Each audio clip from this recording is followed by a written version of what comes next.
আপনি লিখেছেন একটি মেয়ের গর্ভের সন্তানের 3 মাস হওয়ার আগেই গর্ভের বাচ্চা নষ্ট করে ফেলে, তাহলে কি সে গুনাহগার হবে?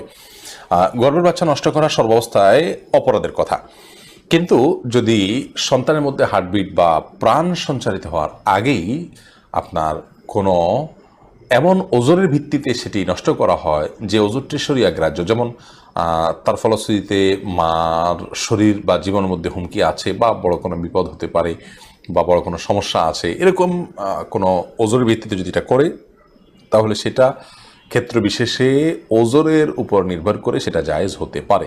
আর এমনিতে মনে চাইলো আর সন্তান নষ্ট করে ফেললো সামান্য ঠুনকো অজুহাতের ভিত্তিতে এটি জায়েজ হবে না, এর ফলশ্রুতিতে মানুষ গুনাহগার হবে। এরপরে সামান্তা জাহান আপনি লিখেছেন স্বামীর অনুমতি ছাড়া তার ফোন কি ধরা যাবে? ফোনে যদি ব্যক্তিগত বিষয়গুলো থাকে যেগুলো একান্ত তার পার্সোনাল, তাহলে সেক্ষেত্রে তার অনুমতি নিয়ে ধরা উচিত। স্বামী স্ত্রীর মধ্যে